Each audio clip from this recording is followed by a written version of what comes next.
जय हिंद दोस्तों, welcome back to the smart IAS foundation.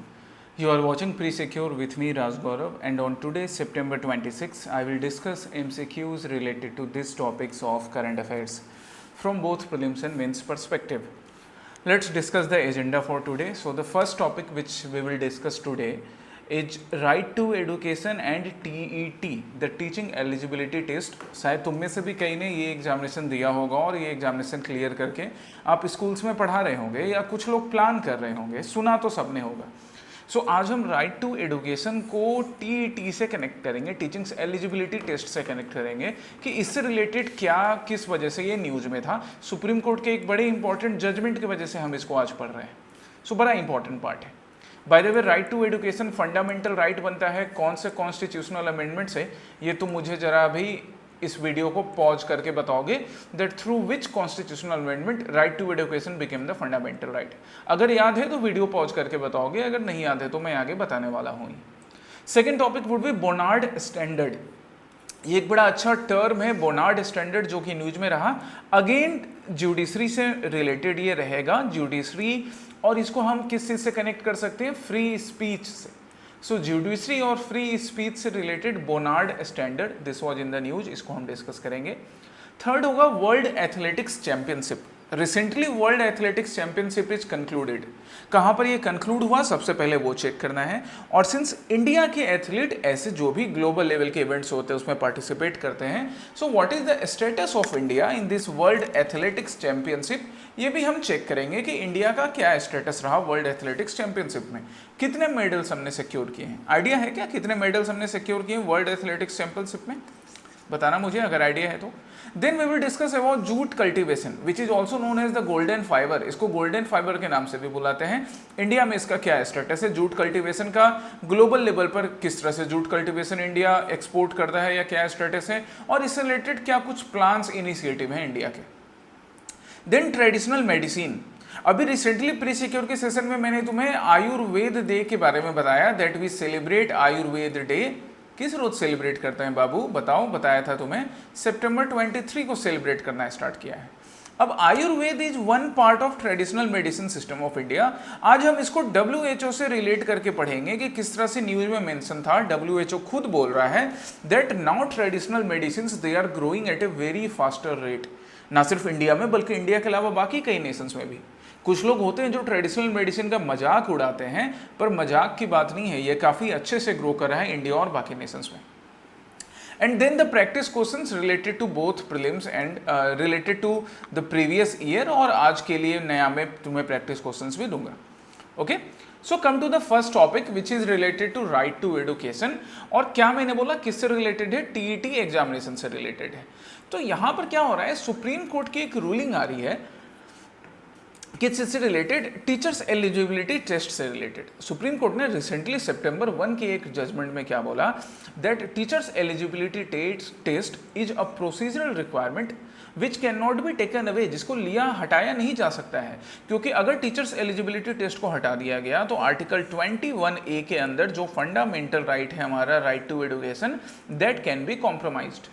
क्यों सुप्रीम कोर्ट ऐसा क्यों बोल रहा है, क्योंकि सुप्रीम कोर्ट बोल रहा है कि जो फंडामेंटल राइट आपको राइट टू एडुकेशन देता है, हालांकि हमने बाद में राइट टू एडुकेशन एक्ट भी बना लिया, बट पहले फंडामेंटल राइट से हमें जो राइट टू एडुकेशन मिल रहा है 21A से. अब ये राइट टू एडुकेशन किस तरह से इंश्योर होगा, जब अच्छे टीचर्स होंगे स्कूल में पढ़ाने के लिए. And that's why TET examination, teachings eligibility test, this is compulsory, it should not be taken away. इसको अगर हटा दिया जाएगा तो फिर टीचिंग की क्वालिटी कॉम्प्रोमाइज होगी, जिससे अल्टीमेटली एडुकेशन कॉम्प्रोमाइज होगा, और अल्टीमेटली जो फंडामेंटल राइट सिटीजन्स को मिलना चाहिए वो नहीं मिल पाएगा. ठीक है, ये एलिमेंट्स इसे आप मेंस में यूज कर सकते हो. अब जरा हम इन जजमेंट्स को देखते हैं कि कैसे और बाकी पॉइंट्स प्रीलिम्स मेंस में काम आएंगे. पहला स्टेटमेंट राइट टू एडुकेशन से रिलेटेड क्या, in the Unni Krishnan versus state of Andhra Pradesh case 1993 the supreme court ruled that the citizen of this country have a fundamental right to education. एकदम सही बात है, ये 1993 का समय है जब एक केस चल रहा था Unni Krishnan versus state of Andhra Pradesh, जिसमें सुप्रीम कोर्ट ने पहली बार बोला कि इंडिया के सिटीजन का एक फंडामेंटल राइट है, क्या, राइट टू एडुकेशन. खैर इस चीज़ को लेकर आगे फिर कमेटी बनेगी और फाइनली कॉन्स्टिट्यूशनल अमेंडमेंट एक्ट होता है. पार्लियामेंट 2002 में एक कॉन्स्टिट्यूशनल अमेंडमेंट एक्ट पास करती है, through which the right to education become a part of fundamental right, explicitly fundamental right 21A के थ्रू पार्ट बन गया। साथ ही साथ directive principle of state policy and fundamental duties में भी इसको लेकर चेंज किए गए। यस, ये भी स्टेटमेंट करेक्ट है। ये सब किया किसके थ्रू गया? 86th अमेंडमेंट से। And third, recently the Supreme Court held that teaching eligibility test (TET) is a constitutional necessity flowing from the right to quality education under Article 21A. Again correct. यही आज हम news की बात कर रहे हैं कि रिसेंटली सुप्रीम कोर्ट ने फिर से बोला, कई बाकी हाई कोर्ट के भी जजमेंट में ये रहा है, और अगेन सुप्रीम कोर्ट ने बोला कि जो टीईटी है, टीचिंग एलिजिबिलिटी टेस्ट है, वो एक कॉन्स्टिट्यूशनल नेसेसिटी है। ये टर्म यूज कर सकते हो तुम, खुद सुप्रीम कोर्ट ने यूज किया है। क्यों कॉन्स्टिट्यूशनल नेसेसिटी है? कि अगर टीचिंग की क्वालिटी अच्छी नहीं होगी तो फिर राइट टू क्वालिटी एजुकेशन कैसे मिलेगा इंडिया के सिटीजन को। सो यहाँ पे तीनों स्टेटमेंट करेक्ट है। आंसर हमारा क्या होगा गाइज? All three. सिंसियरली इन सब चीज़ों को ध्यान दो। देखो, है ना, रात के अभी 1 बजने वाले हैं, फिर भी मैं तुम्हारे लिए अभी प्री सिक्योर का सेशन रिकॉर्ड करके अवेलेबल करवा रहा हूँ। इट्स नॉट माई, ये कोई असाइंड टास्क नहीं है, इसके वजह से पैसे नहीं मिल रहे, ये मैं करवा रहा, इसलिए करवा रहा ताकि आपका करंट अफेयर्स रेगुलर रहे, आप प्रीलिम्स और मेंस के एग्जामिनेशंस में ना अच्छे से करंट अफेयर्स रिलेटेड क्वेश्चंस बना सको। अदरवाइज मेंस में स्टूडेंट्स आंसर लिखते हैं और उसमें वैल्यू एडिशन नहीं रहता है, फिर कैसे एक्सपेक्ट करोगे बाबू अच्छा मार्क्स तुमको मेंस के एग्जाम में मिले अगर इस तरह से वैल्यू एड नहीं कर पाओगे तो। So please take it sincerely, ये तुम्हारे लिए है ना, सिंसियरली फॉलो करो, पढ़ाई करो सिंसियरली। चलिए हम right to education in India की बात करें तो इंडिया में राइट टू एजुकेशन, सबसे पहले तो मैंने तुम्हें बताया जो भी इंपॉर्टेंट माइलस्टोन्स हैं। तो इंपॉर्टेंट माइलस्टोन्स हो गया ये उन्न Krishnan versus state of Andhra Pradesh case. दिन एक कमेटी भी बनी थी जिस कमेटी का नाम था तापस मजूमदार कमेटी। ऐसे चीज़ें ना डायरेक्ट प्रीलिम्स में आ जाती है। तापस मजूमदार कमेटी 1999 का, जिसके थ्रू आर्टिकल 21 को इंसर्ट करने का रिकमेंडेशन दिया गया था। And finally the day come 86th amendment 2002, जिससे 6 to 14 ईयर्स के बच्चों के लिए राइट टू एजुकेशन और education become a fundamental right through article 21A।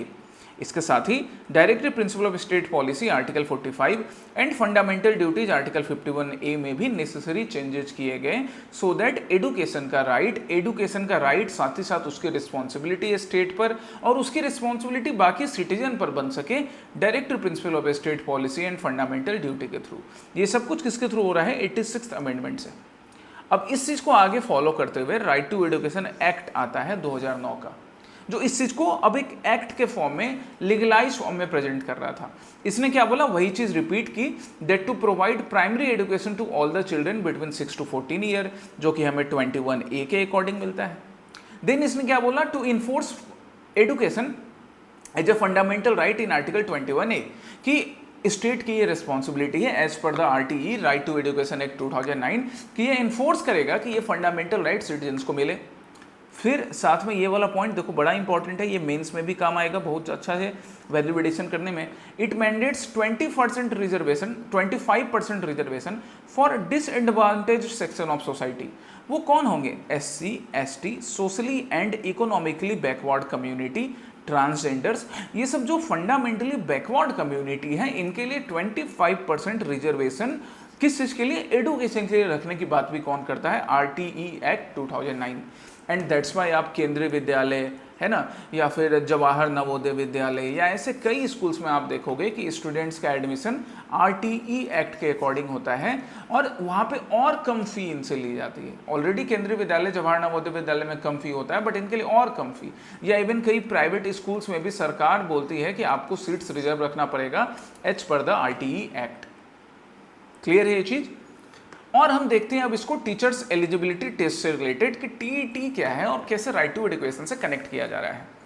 हम टीचिंग एलिजिबिलिटी टेस्ट की बात करें या टीचर्स एलिजिबिलिटी टेस्ट की बात करें तो RTE एक्ट 2009 से ही आता है थ्रू द सेक्शन 23।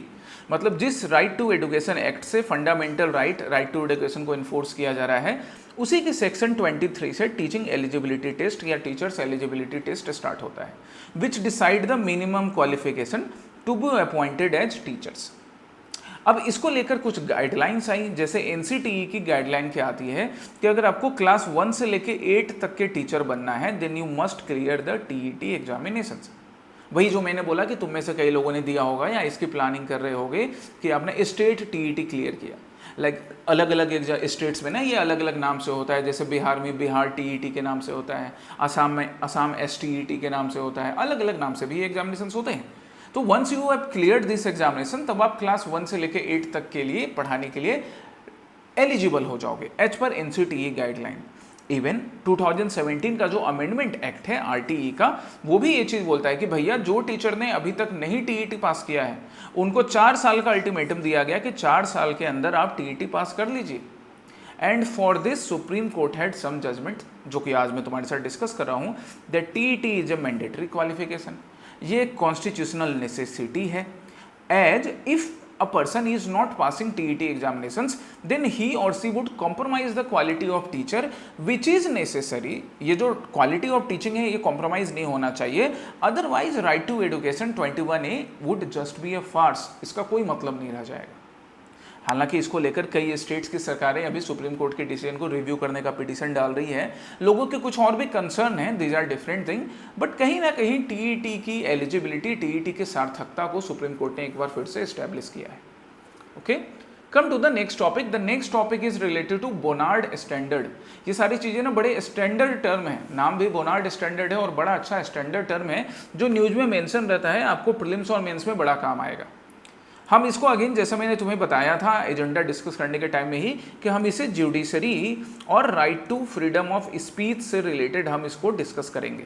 आप यहाँ देख सकते हो, the prior resistant how gag order in Adani case files in face of what supreme court has ruled. मतलब न्यूज़पेपर का ये क्लिपिंग बोल रहा है कि किस तरह से अडानी केस फाइल के केस में सुप्रीम कोर्ट ने गैग करने की, या फिर जो भी लोग हैं जिन्होंने अडानी ग्रुप ऑफ कंपनी है या मिस्टर अडानी है इनके अगेंस्ट जो कुछ भी कहा था, उनकी आवाज़ को किस तरह से दबाने की कोशिश की है। अब इसके लिए क्या चीज़ न्यूज़ में रहा, तो इसके लिए न्यूज़ में रहा बोनार्ड स्टैंडर्ड। ये सारी चीज़ें आप स्टैंडर्ड बुक्स में नहीं पढ़ोगे, स्टैंडर्ड आपको स्टडी मटेरियल या क्लासरूम में नहीं मिलेगा। ये सारी चीज़ों के लिए ही न्यूज़पेपर पढ़ना जरूरी होता है, and that's why pre secure is important. So पहला स्टेटमेंट क्या, बोनार्ड स्टैंडर्ड से रिलेटेड, याद रखना बड़ा इंपॉर्टेंट टर्म है ना, याद रखिएगा। It is a legal principle originating from the 1891 UK case Bonnard versus Perryman. एकदम सही है, यूनाइटेड किंगडम में 1891 में, मतलब काफ़ी पहले है ना, प्री इंडिपेंडेंस में भी 19th सेंचुरी में एक केस हुआ था, दो फर्म्स के बीच में, दो ग्रुप्स के बीच में, उससे ही ये बोनार्ड स्टैंडर्ड आता है।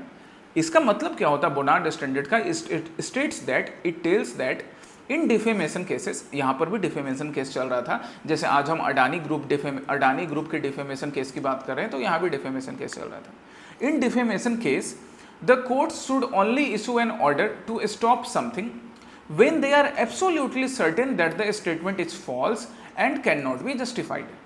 बोनार्ड स्टैंडर्ड बोलता है कि जब भी कोई डिफेमेशन केस कोर्ट के पास आएगा तो कोर्ट उस डिफेमेशन केस में प्रायर कोई जजमेंट या प्रायर कोई डिसीजन तभी लेगा जब उसको ये समझ में आ जाए, एब्सोल्युटली सर्टेन हो कि वो स्टेटमेंट फॉल्स है या जस्टिफाई नहीं किया जा सकता है। Only in that case the Bonnard standard would be applicable. ठीक है, एक प्रायर कंसेंट, एक प्रायर डिसीजन कोर्ट ले सकता है। Both the statements are correct है ना, ये दोनों स्टेटमेंट यहाँ पर करेक्ट है। सुप्रीम कोर्ट ने इस बार भी बोनार्ड स्टैंडर्ड को रेफर करते हुए अडानी वाले केस में जो डिसीजन लिया, दैट्स वाई ये न्यूज़ में रहा है। ओके, सो ओरिजिन की बात करें तो 1891 यूनाइटेड किंगडम के एक केस से रिलेटेड है। प्रिंसिपल, इसका पर्पस क्या होगा, it Lay's the foundation for understanding the way court balances the potential harm caused by defamatory comments with the right we all have to express ourselves freely। मतलब दो चीज़ है कि एक तो आपके पास राइट है कि आप अपने आप को फ्रीली एक्सप्रेस कर सको, लेकिन आप किसी को माँ बहन की गालियाँ दे दो, जानबूझ के उसके कैरेक्टर को असैसिनेट करो, उसको डिफेम करने की कोशिश करो, तो ये गलत है, फिर आपके ऊपर डिफेमेशन केस होगा।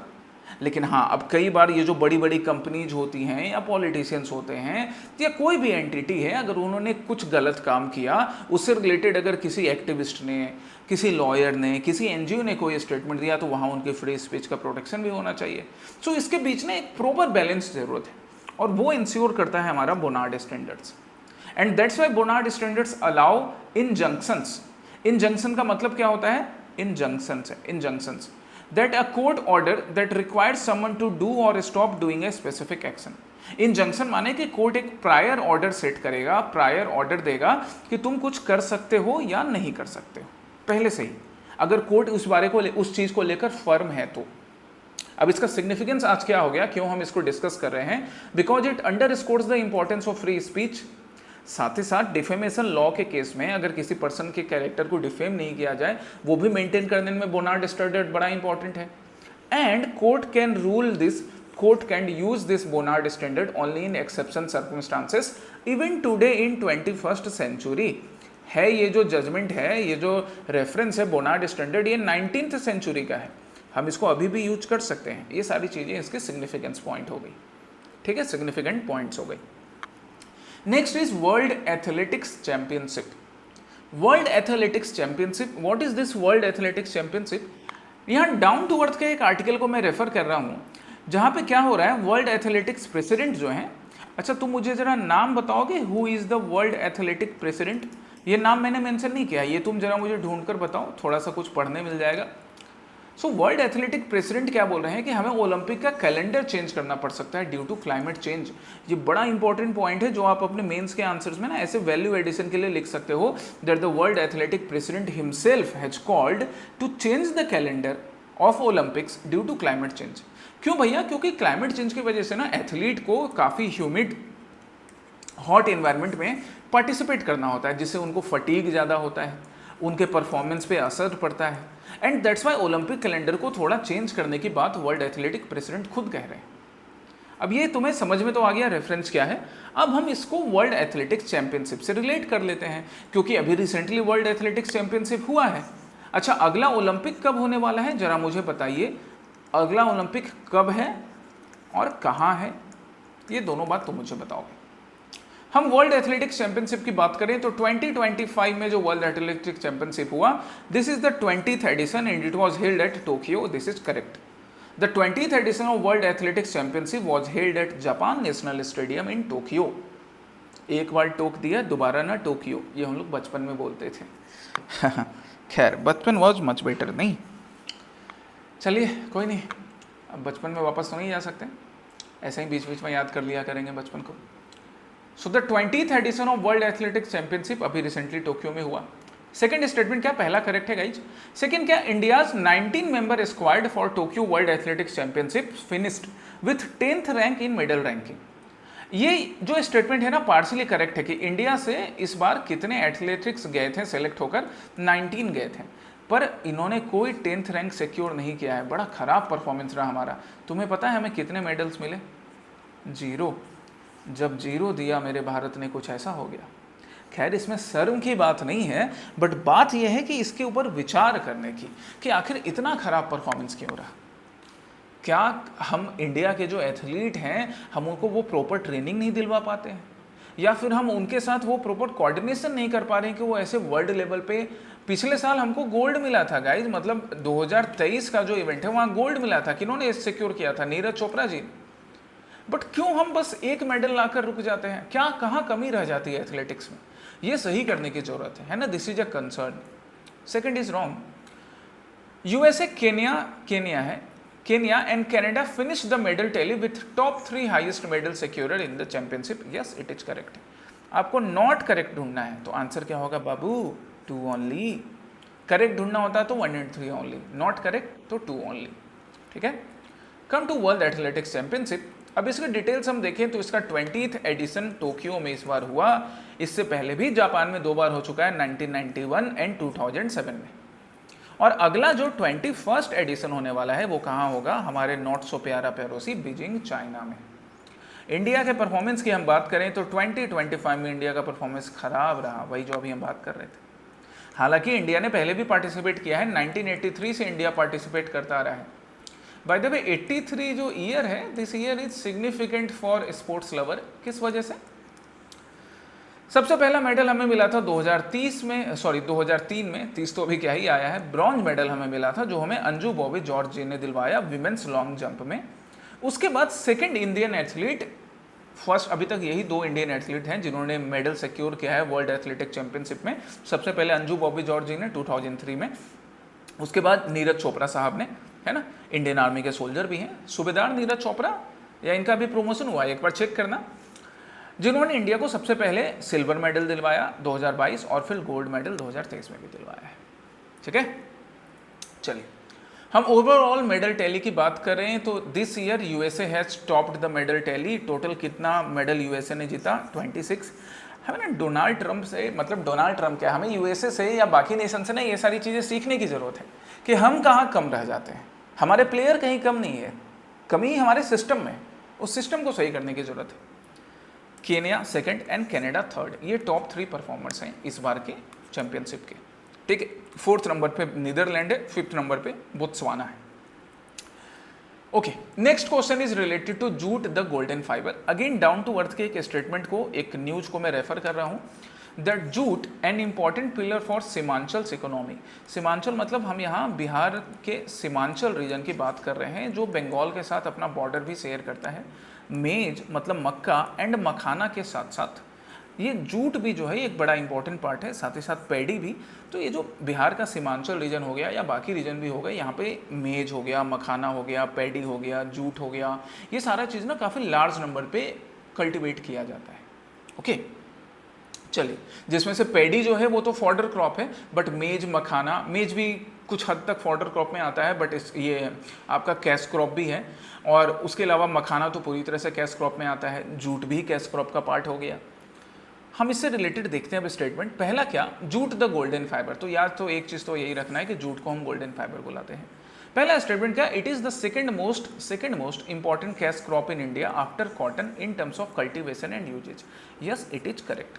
अगर हम कैश क्रॉप की बात करें तो हमारे पास बहुत सारे कैश क्रॉप हैं ना, जैसे मखाना की मैं बात कर रहा हूँ, अभी रिसेंटली मखाना बोर्ड डिस्कस किया था मैंने। तो मखाना के बाद ये सेकंड इंपॉर्टेंट कैश क्रॉप है, कल्टीवेशन भी और यूज के मामले में भी, दोनों में। मतलब लार्जेस्ट नंबर पे, सेकंड लार्जेस्ट नंबर पे कल्टीवेशन भी होता है and second largest number of usages भी है। ठीक है जी। After partition 75% of jute producing area went to Bangladesh, मतलब ईस्ट पाकिस्तान, जो कि पाकिस्तान रहा नहीं, इनसे संभला नहीं। And today it is the largest producer of jute in the world. Actually not, ये स्टेटमेंट ओवरऑल रॉन्ग है, पार्सली करेक्ट था। पार्सली ये करेक्ट था कि आज़ादी के बाद 75% जूट प्रोड्यूसिंग एरिया बिल्कुल बांग्लादेश में गए, but still Bangladesh is not the leading producer. Leading producer हमारा प्यारा भारत, हमारा प्यारा इंडिया ही है। करेक्ट की बात करें तो one is correct. 75% jute producing region Bangladesh चले गए, बट फिर भी उनके लक्षण सही नहीं थे, that's why India he leading producer है। मिल्स भी हमारे यहाँ ज़्यादा अच्छा है, वो प्रोड्यूस कर भी लेते हैं तो उनको इंडिया के मिल्स में भेजना पड़ता है, और ओवरऑल भी हमने प्रोडक्शन की हालात बेहतर बना ली है। अभी वर्ल्ड लेवल पे बात करें तो India is the largest producer, around 56% production करता है। बांग्लादेश सेकेंड है विथ 25%। इंडिया में West Bengal, Bihar, Assam, Andhra Pradesh, Orissa, these are the leading jute growing states.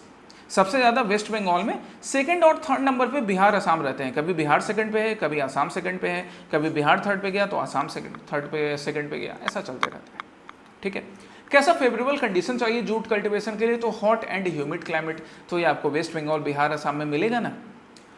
जो रेनफॉल है वो भी 25 सेंटीमीटर से 55 सेंटीमीटर तक चाहिए। 8 से 10 मंथ इसको लगते हैं, इसलिए सोइंग जो होती है वो फरवरी में स्टार्ट होती है और अक्टूबर तक फाइनली ये क्रॉप रेडी हो जाता है। ये टाइम क्यों यूज कर रहे हैं, सो दैट बीच में जब मानसून सीजन आएगा ना तो इसका भरपूर यूज कर सके, क्योंकि काफ़ी पानी चाहिए जूट को। सॉइल की बात करें तो alluvial and sandy and silt laden nature का सॉइल चाहिए, मतलब एक ऐसा सॉइल जिसकी फर्टिलिटी बार बार बनती रहे, क्योंकि काफ़ी फर्टिलिटी एब्जॉर्ब करता है जूट। दैट्स वाई अब जैसे गंगा हो गई, कोसी हो गई, ब्रह्मपुत्रा हो गई, ये सब रिवर्स फ्लड लाती हैं, फ्लड के साथ साथ सिल्ट भी लाती हैं, तो जूट कल्टिवेशन बढ़िया हो जाता है। बुझे? चलिए, और हम डिटेल की बात करें जूट कल्टीवेशन का, तो यहाँ पे कुछ प्रोसेस हैं जो ना प्रीलिम्स में पूछे जाते हैं, जैसे रेटिंग। यहाँ आप दो बंधुओं को देख सकते हो, ये जो तो हमारे दो बंधु हैं, ये बंधु क्या करें, जूट को कट करके अभी पानी में डुबो देंगे। इसको डुबो करना थोड़े टाइम तक पानी में छोड़ दिया जाता है, this process is known as retting, है ना। The bundles are kept in water and later placed side by side ऐसे रख देना, इसको रेटिंग बोलते हैं। याद रखना, ये ना प्रीलिम्स में पूछा जाता है ऐसे टर्म, पानी में डुबोकर ऐसे छोड़ना। मैं यहाँ पे नेशनल जूट बोर्ड का भी रेफरेंस तुम्हारे साथ शेयर करना चाहता हूँ, दैट नेशनल जूट बोर्ड, इसका एस्टेब्लिशमेंट हुआ था नेशनल जूट बोर्ड एक्ट 2008 के अकॉर्डिंग, मतलब एक स्टैच्यूटरी नेचर का बोर्ड है under the ministry of textile, जिसका मेन काम क्या होगा, जिसका मेन काम होगा जूट इंडस्ट्री के कॉम्पिटिटिवनेस एंड प्रॉफिटेबिलिटी को बढ़ाना, है कि नहीं? करेक्ट, याद रखें इसको। Last but not the least is traditional medicine. Here what we are reading, what we are studying, that the growing relevance of traditional medicine, ये द हिंदू में कवर हुआ। किस वजह से? क्योंकि WHO ने इसके ऊपर एक बड़ा अच्छा पेपर पब्लिश किया है। चलिए हम देखते हैं पहला स्टेटमेंट क्या, ट्रेडिशनल मेडिसिन से रिलेटेड। पहला स्टेटमेंट बोल रहा है that it is the sum of knowledge, skills and practices based on the theories, beliefs and experiences indigenous to different culture. Traditional medicine इन सब चीज़ों का संगम है जिसके थ्रू इंडिजीनियस डिफरेंट कल्चर्स, चाहे वो हमारा प्यारा भारत इंडिया हो या फिर डिफरेंट नेशंस, वो ऐसे ट्रेडिशनल मेडिसिनल सिस्टम का डेवलपमेंट करते हैं। बिल्कुल करेक्ट। और ये जो डेफिनेशन है ना, ये WHO के अकॉर्डिंग ही है। सेकंड क्या, 170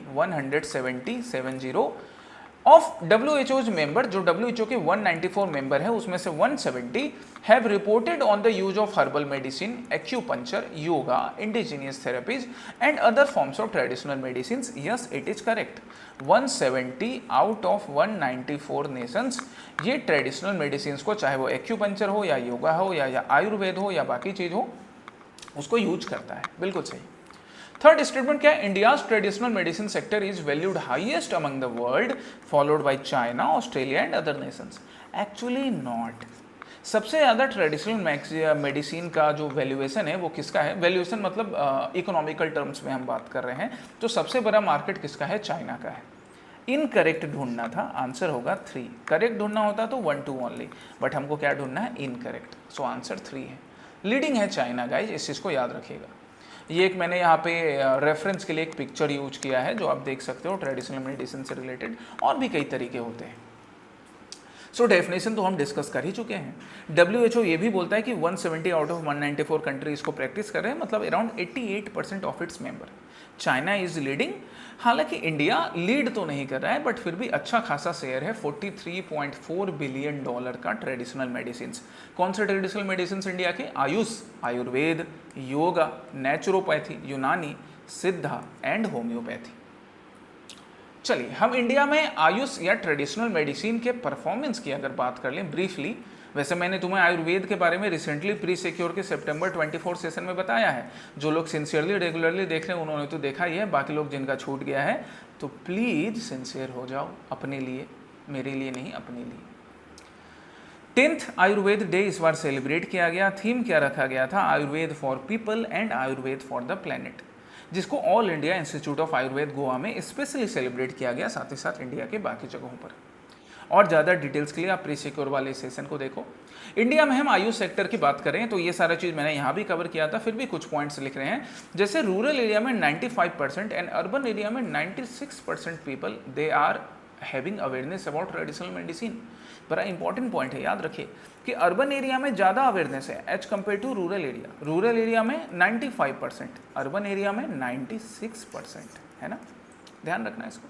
इसके अलावा आयुर्वेद डे का सेलिब्रेशन करना, अलग अलग कंट्रीज के साथ MOU साइन करना, सेंटर इस्टेब्लिश करना, ये सब अलग अलग बातें हैं जिससे कि हम आयुष सेक्टर को प्रमोट करते हैं। All clear? Now come to the practice questions. कल का जो पहला प्रैक्टिस क्वेश्चन था, इसमें पहला प्रैक्टिस क्वेश्चन था किस पर, बगराम एयरबेस। सो बगराम एयरबेस का लोकेशन कहाँ है बाबू, अफगानिस्तान में। Yes, it is correct. Second statement क्या, आज मैंने कमेंट सेक्शन में देखा कि किसी ने कमेंट किया था कि सर सेकंड स्टेटमेंट समझ में नहीं आया, अभी समझा देता हूं। देखो सेकंड स्टेटमेंट क्या बोल रहा है, the withdrawal of the American military from Afghanistan इन 2021 led to a takeover of many US bases in Afghanistan. मतलब कि जब अमेरिकन मिलिट्री अफगानिस्तान से जो वापस हो जाती है ना 2021 में, पहले अफगानिस्तान को खूब डुबोया, बेड़ा गर्क किया, फिर वापस चले गए। तो जब वापस चले गए तो कई US बेसेस को अफगानिस्तान की जो मिलिशिया ग्रुप है, जिसको हम तालिबान बोलते हैं, उन्होंने कैप्चर कर लिया था। Second is also correct. So answer क्या होगा, करेक्ट ढूंढना है तो C। ठीक है। दूसरा क्वेश्चन था नेटो एयर प्राइसिंग पॉलिसिंग के ऊपर। नेटो के बारे में कल मैंने डिस्कस भी किया था, आर्टिकल 4, आर्टिकल 5 को। आज हम नेटो एयर पॉलिसिंग की बात करते हैं। सो पहला स्टेटमेंट क्या है, it is a permanent peace time mission of the NATO alliance. Yes, it is correct. ये एक परमानेंट पीस टाइम मिशन है। पीस टाइम मिशन है मतलब जो भी नेटो मेंबर होते हैं ना, वो नेटो मेंबर्स का जो एयर है, मतलब उनका जो भी एयर का एरिया है, जो उनका स्काई है, वो स्काई में कोई भी दूसरा नेशन अनइंटेंशनली आकर या गलत इंटेंशन से इंटरफेयर ना करे, ये नेटो एयर पॉलिसिंग सिक्योर करता है। पीस टाइम के लिए, लड़ने के लिए नहीं है ना, ध्यान रखना। The Supreme Allied Commander Europe is responsible for the conduct of NATO Air Policing Mission. Yes, Supreme Allied Commander Europe ये एक बॉडी है जो कि नेटो के एयर पॉलिसिंग मिशन को देखने का काम करती है। Both the statements are correct again here, और हमें करेक्ट ही ढूंढना था, तो आंसर क्या होगा, C। अब आज के 26 के लिए आपके लिए प्रैक्टिस क्वेश्चन 2 हो गए, एक केरला के रिवर बेस्ड क्वेश्चंस, क्योंकि न्यूज में रहा तो मैंने ये क्वेश्चन तुम्हारे लिए वहां से एक्सट्रैक्ट कर लिया है, और दूसरा प्रैक्टिस क्वेश्चन किस पर बेस्ड है, ज्ञान भारतम मिशन पर। तो आप ज्ञान भारतम मिशन के बारे में पढ़िए, केरला की इस रिवर के बारे में पढ़िए, पंबा रिवर के बारे में, बाकी रिवर के बारे में भी पढ़ लेना, और मुझे ये दोनों प्रैक्टिस क्वेश्चन का आंसर करके कमेंट सेक्शन में बताओगे। ये आज के लिए प्री सिक्योर था, हम लोग कल फिर नेक्स्ट प्री सिक्योर के सेशन के साथ मिलेंगे। Till then take care, study well, जय हिंद।